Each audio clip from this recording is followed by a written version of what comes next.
Hi friends, இன்றைக்கி veg kurma recipe எப்படி பண்ணுறதுன்னு பார்க்கலாம். ஒரு பேனில் 4 டேபிள் ஸ்பூன் ஆயில் ஊற்றிக்கோங்க. ஹீட் ஆனதுக்கப்புறமா பட்டை, லவங்கம், கொஞ்சோண்டு சோம்பு, ஸ்டார் அனாஸ் எல்லாமே போட்டுட்டு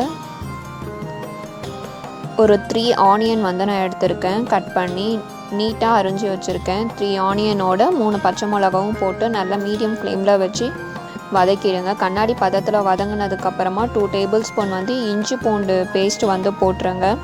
போட்டுட்டு பச்சை ஸ்மெல்லு போகட்டும்.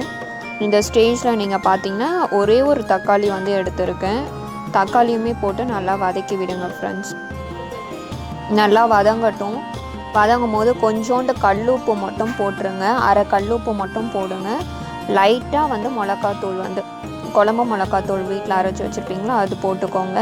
அரை டேபிள் ஸ்பூன் வந்து மஞ்சள்தூள் வந்து போட்டுக்கோங்க. போட்டுட்டு நல்லா கலரி விட்டுருங்க. பச்சை ஸ்மெல் ஃபுல்லாகவே போகட்டும். போனதுக்கப்புறமா 1 கப் வந்து கேரட் வந்து போட்டிருக்கேன். 1 கப் வந்து பீன்ஸ் வந்து கட் பண்ணி வச்சுருக்கேன். ஃபுல்லாக போட்டு கலரி விட்டுருங்க. இதுலேயே வந்து தண்ணி வந்து வரும். நீங்கள் லாஸ்ட்டாக கொஞ்சம் தண்ணி மட்டும் ஊற்றிக்கோங்க. அதேமாரி 1 கப் வந்து பொட்டேட்டோவும் போட்டு நான் நல்லா வதக்குறேன். இப்போ பார்த்திங்கன்னா உங்களுக்கு தண்ணி வருது, வெந்திருக்கு.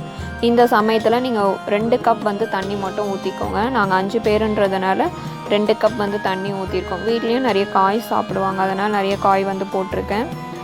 இப்போ தேங்காய் வந்து 1 கப் வந்து தேங்காய் வந்து கட் பண்ணி க்ளீன் பண்ணிவிட்டு மிக்சியில் போட்டு அரைக்குங்க. அதோடு வந்து கொஞ்சோண்டு சோம்பு, முந்திரி போட்டுக்கோங்க. முந்திரி இல்லாத பட்சத்தில் நீங்கள் வந்து ஒச்சக்கல்ல கூட போட்டு அரைச்சிக்கலாம். திக்கான கன்சிஸ்டன்சி கிடைக்கும். நல்லா கொதிச்சு வரும்போது லாஸ்ட்டாக கொத்தமல்லி போட்டு இது பண்ணிவிடுங்க. நான் இட்லி தான் சர்வ் பண்ணுறேன். 2 இட்லி வச்சு குருமா ஊற்றி சாப்பிட்டு பாருங்கள் ஃப்ரெண்ட்ஸ். செம்ம டேஸ்ட்டாக இருக்கும், அல்டிமேட்டாக இருக்கும். நெக்ஸ்ட் வீடியோவில் என்ன ரெசிபின்றதை பார்க்கலாம். பாய் பாய்.